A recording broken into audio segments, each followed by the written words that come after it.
Maayong adlaw, kumusta mga kapips? Another tutorial video na po ta karong adlaw.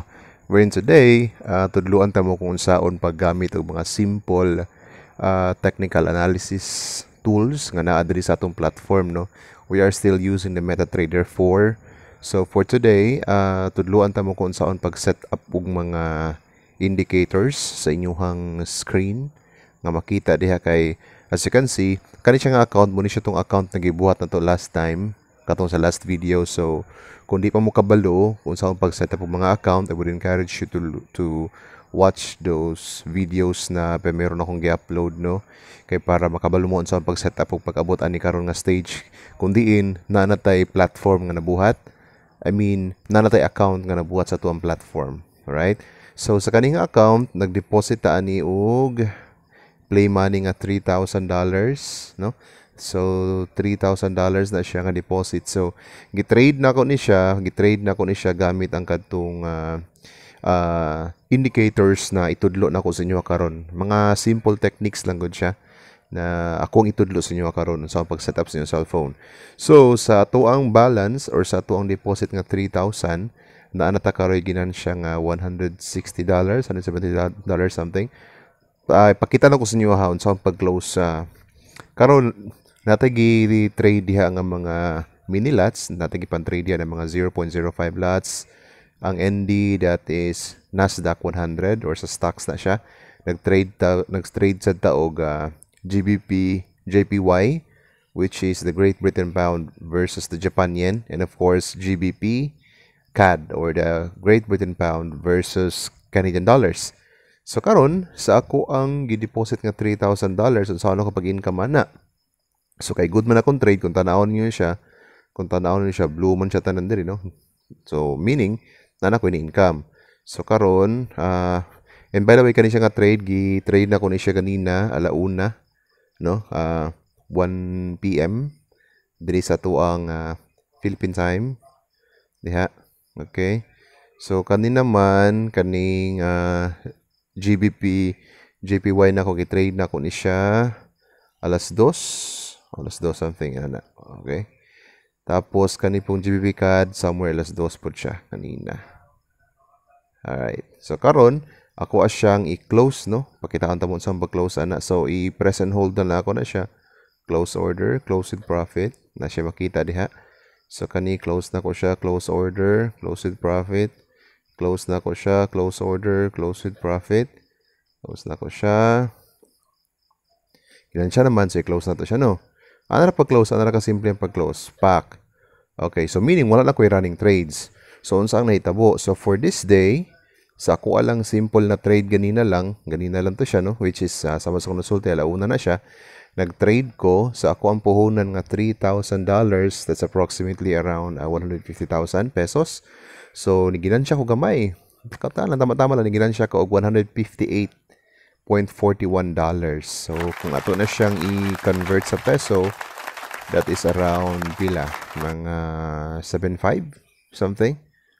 Okay, ang 100 is 5,000 man, so $50. So yeah, that's around 7,500 something like that. Okay, so not bad. So karon tudloan ta mo kung saan na siya.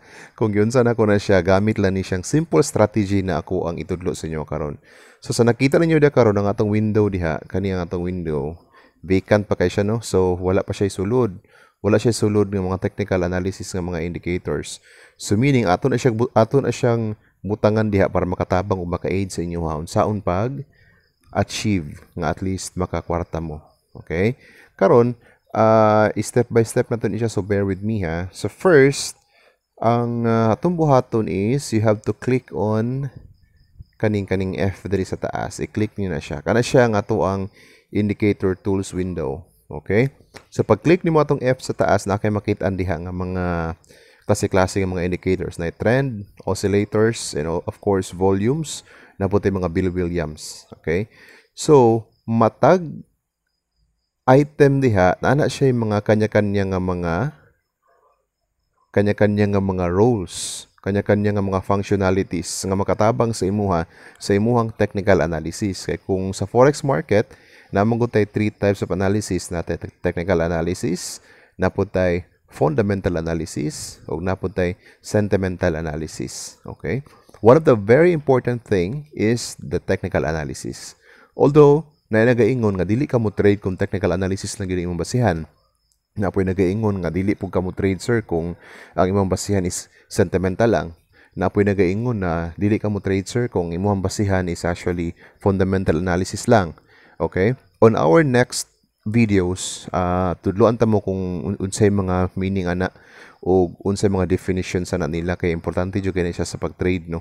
So karon hatagan na nato at least importance ang technical analysis kasi ang technical analysis kasi nindot ni siya kung dili jud kay kaingon nga magdugay sa market, meaning kung imong buhaton is scalping lang, good pud siya nga way of trading. Okay? So sa karon pag-click nimo atong F, ari ka ani nga window kana na trend, na oscillators, na volumes, Bill Williams, pangitaon nimo ng moving average. Okay? Once makita nimo sa moving average, usually sa MetaTrader 4 platform sa mga Android, I'm not sure kung unsay porma ani sa iPhone or sa iOS. Wala pa ko ka-try nga mag-iOS sa pag-trade sa mobile trading. Sa mobile, mas preferred na kong Android. Though, daga nag-iingon nga nindot po ng iPhone, so wala ko kakuan na po. O ka-try. So, sa kuan, the point is, pangitaon nimo ni si moving average. Makita nimo sa kuan, si moving average, i-click lang nimo na siya. Pag-click nimo ana, ma-route ka aning window. Kani siya nga window, kani siya diri, mao ni siya ang iyahang setup. Diha nimo siya magamit. Naay nakabutang diha nga kana bitong ginatawag nga default nga setup. Karon i-try na to nag-play around para mag-fit in sa ato ang gusto nga trading strategy. So kung tan-aw nimo ang period, i-change nimo na siya into 5. Naka 10 mo na diha no. So dumagamit po na to ng 10 later. Announce na to ang 5. So 5. Ang 5 ana, si moving average, isulat na nako diha or ibutang lang nako diha ang description no sa video. Pero si moving average, ginakwentada niya ang prices every time frame para makuha niya kung unsa ang average na price. Okay? So, from the word moving average. So, period, change mo na siya 5. Method, dapat exponential. Kita niyo siya diha. Apply to, dapat naka-typical price HLC-3. Okay? Ang style naman, much better, i-change niyo siya sa color na red. Okay? Change mo siya sa color na red. Alright? Timani siya nga ang red na color is your lower period which is 5. Right? Timani na siya. Lower period siya red. Okay? So, ang pixel, it doesn't really matter. So, pwede siya 4, pwede siya 3, pwede siya 2, pwede siya 1. Ang pixel, kanaram na kung unsa siya kabaga nga tanawon nimo dito. So, sa ko, mas prefer na ko ang pixel 2. Okay? So, click on done. Pag-click nimo sa done, kung nakabantay ka, pag-route nimo sa main nga window, nakita nimo siya karon nga, naanay naglinya nga red ha. Okay? So, meaning naanatay naanatay moving average nga 5. Lower ang iyahang calculation. So, 5 siya. Explain ako na siya sa mga next videos na siguro no kay ato karon importante tudluan na to pag setup lang. Okay? I-next lang nato na kung unsa ang iyahang mga kanang bitaw mga rationale anang anong 5, nganong inani, nganong inana. Okay? So karon, makita ninyo siya, nana siya nabutang diha nga mura og kanang hilo. Kanino mura kanang string kani mura ginana. Right? Tan-awon mo na siya, makita mo na siya sa tanan nga candles. Okay? So that is the average period or the average price. Good? Now, magbutang na pud ta og another moving average. So, again, click on F gihapon. Click nimo na sa F sa taas. Pag click nimo sa F, i-click nimo ning F+, meaning mag-add ka og usa pa ka indicator. Click nimo ana. Pangitao na pud nimo si moving average. This time, himuon nimo siyang 10. So, mas taas-taas na siya nga average nga number. Same gihapon siya. Ang shift is naka 0. Method should be still exponential. Apply to, same gihapon. Ang styles, this time, mas gusto na ako ang blue. Tapos, pixel na ko is 4. So, meaning para mas dali na ako ma-differentiate nga si blue DI is higher. Katong red ganina is the lower time frame. So, si blue is ang 10, si red is ang 5. Okay? Good. After that, click nimo on done. Alright. Good. So, now, Same gihapon sa nitabo ganina, pag click nimo, naa kay nakita na pod na mura og thread or hilo diha. Okay, naa diha. Naa diha makita nimo siya. So duha na siya no, duha na siya ka linya. Explain ako na unsay functionality na later, unsa ang iyang gamit. Okay? Next atong buhaton, go back to F, katong F sa taas. Click na pud mo na siya. This time, mag-add ta og stochastic. Mag-add ta og usa na pud ka indicator, that is the stochastic. Ang definition ni stochastic, I will just put that definition diya karon sa window karon nato, okay? Ibutan na akong definition diha. Now, i-click nimo si stochastic oscillator. Okay, click nimo na siya. Pag click nimo na siya, na kay makita diha. Karon i-set nimo siya og 1433. Very good, naka-default na no. So sa mga uban nga wala naka-default, i-change siya og 1433. Okay? Good. Now, ang price field should be low, high. Method should be simple. Pixel naman, it doesn't really matter. The color, at least, para di mo maglibog ana later on, at least kanang bitong family language nga color sa styles niya kanio para kay magtapad mo guna unya sa window, so maglibog mo ana kung lahion ninyo.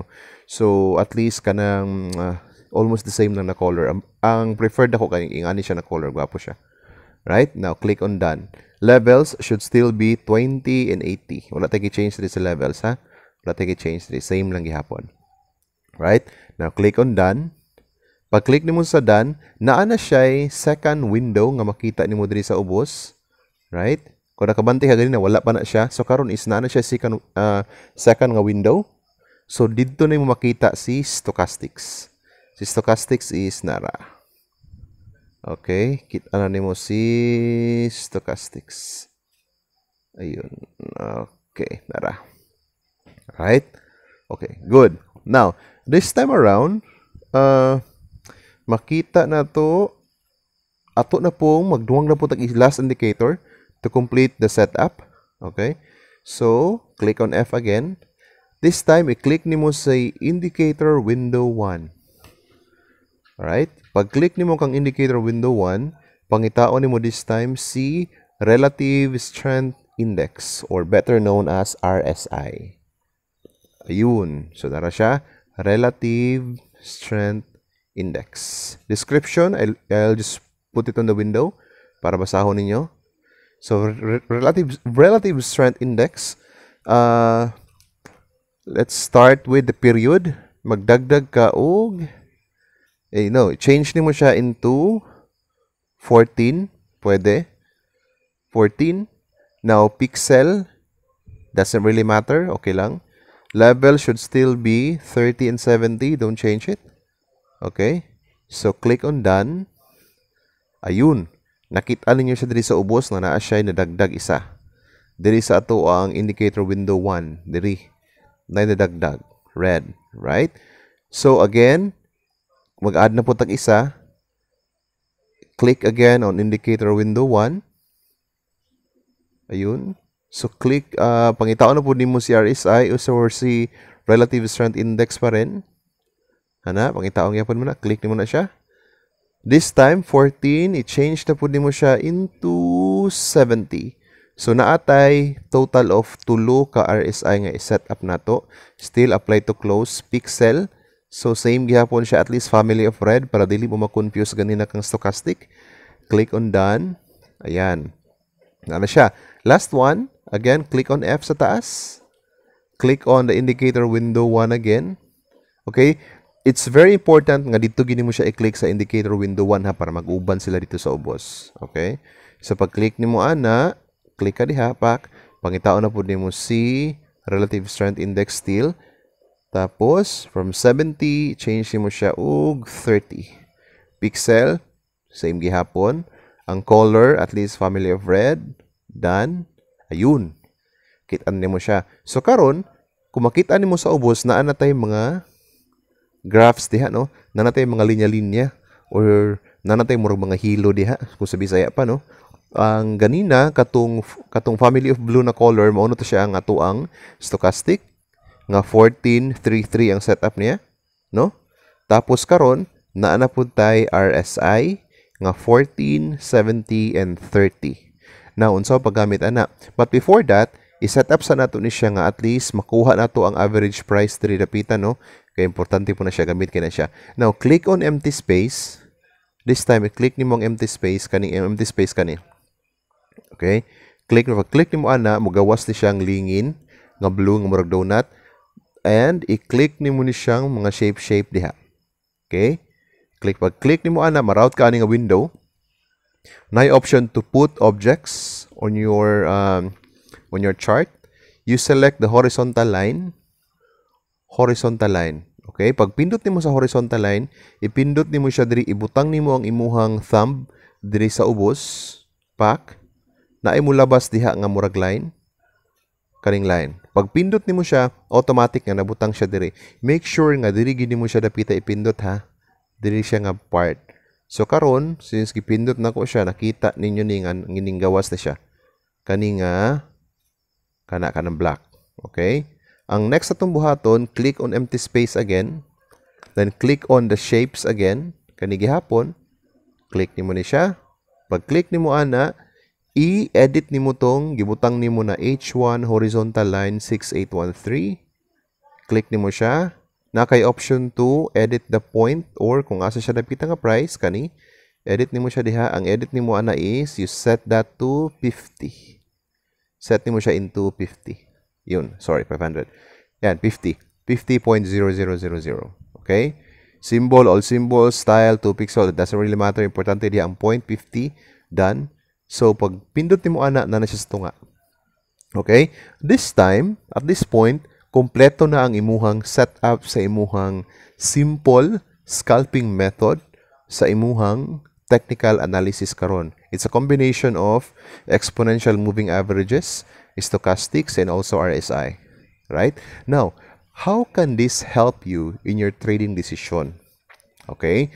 Now, with a combination of these tools, okay, sa technical analysis, makabalo ka or naa kay option kung kanusa ka mo enter sa trade. Right? So, say for example, kani diri karon, ang ato ang currency nga naa diri karon is GBP, JPY. Ayan, kita nyo sa taas. And mind you, ang preferred nga time frame ani nga technique is actually H1 or hour 1. So meaning, kung magtanaw ka sa imong mga trades, i-base nimo siya sa H1 para mas maging effective ang imuhang technique. Alright? Now, karon, how are you going to know nga it's time to buy? Ingana na siya. You open long positions or you buy positions or mag-buy ka sa market if the 5 EMA or the red one, mino mo ha, if the 5 EMA or the red one, okay, crosses the 10 EMA from the bottom. Again, when the 5 EMA or the red one crosses the 10 EMA or the blue one from the bottom. Unsay porma na, sir? Mangita ta dire. Okay? Dire. Nati sample dire kita nako. Ayun, dara. Okay. Unsa ang nahitabo dire nga time? Kani nga time frame. Alright? So ang nahitabo dire kuno ay makitaan kung mag-cross na siyang duha. Kung mag-cross gani ng duha ka exponential moving averages, that is the perfect time for you to enter into a buying position. Pero unsang klase nga pagka-cross? Ang pag-cross po nila, meaning the 5 EMA or the red one is crossing the blue one from the bottom. So meaning, mugikan siya diri sa ubos, musaka siya pataas, i-cross niya ang blue line.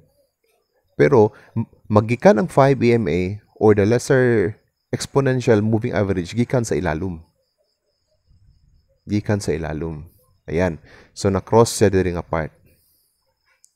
Diyan na part na cross niya. Right?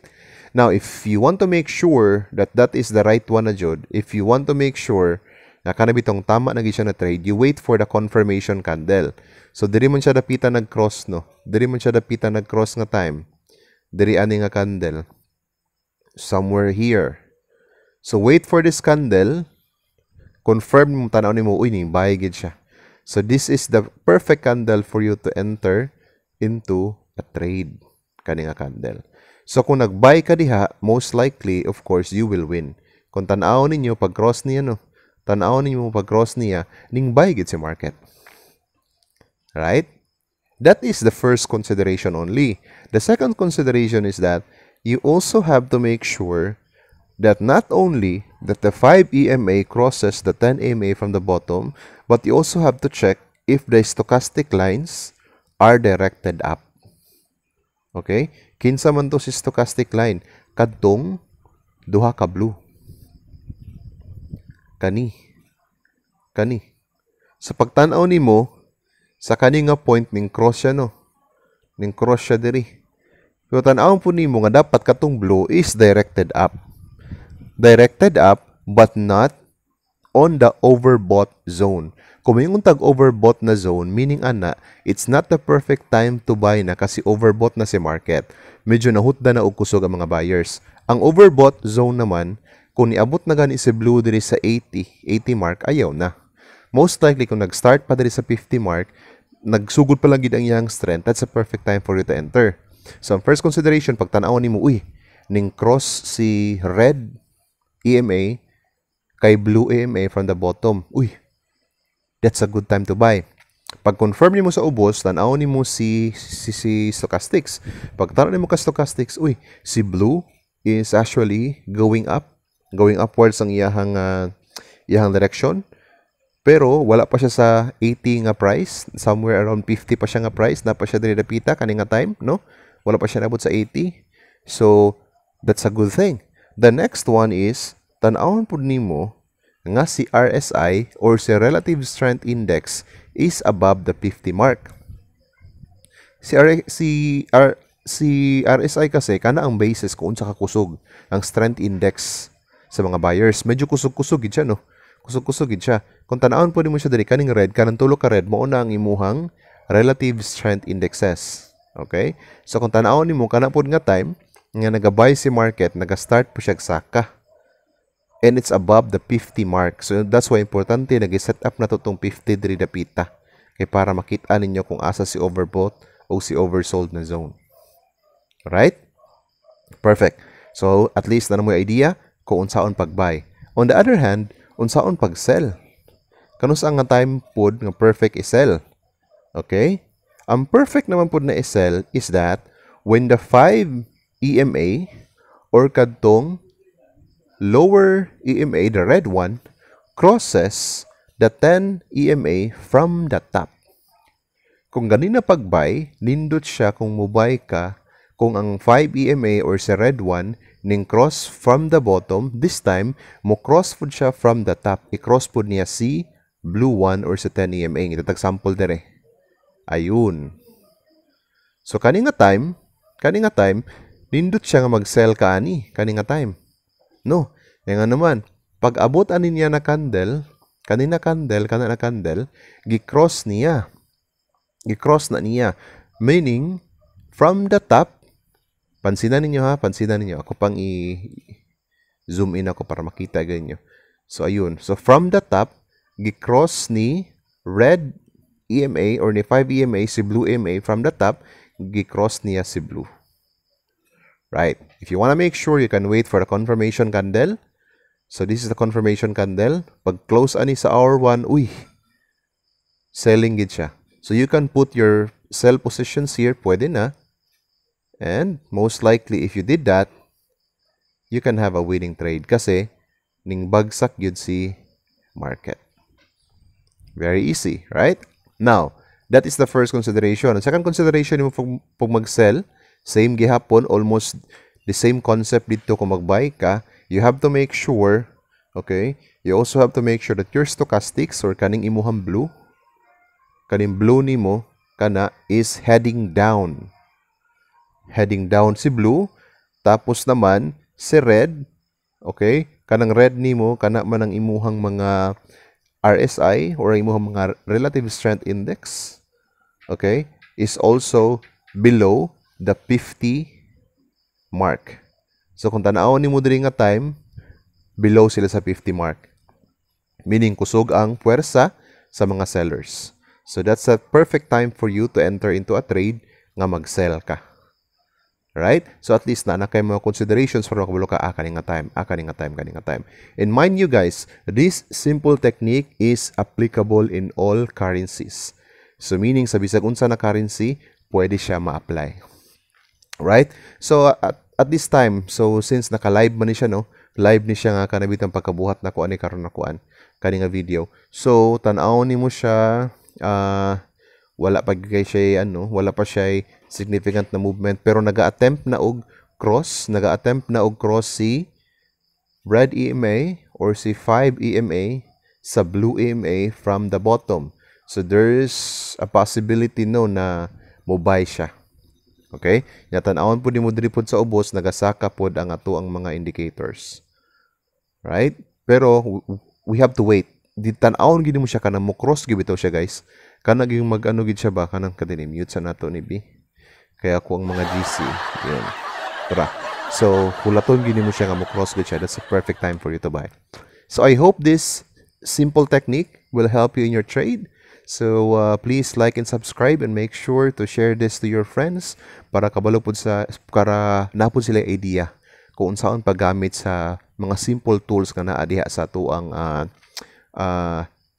platform nga magamit nila sa ilahang mobile trading. So, hope to hear from you guys soon. Please make sure to hit that notification bell, share the page or share the channel para dagan patag matabangan, okay? Hope you guys are safe. See you soon. Bye-bye.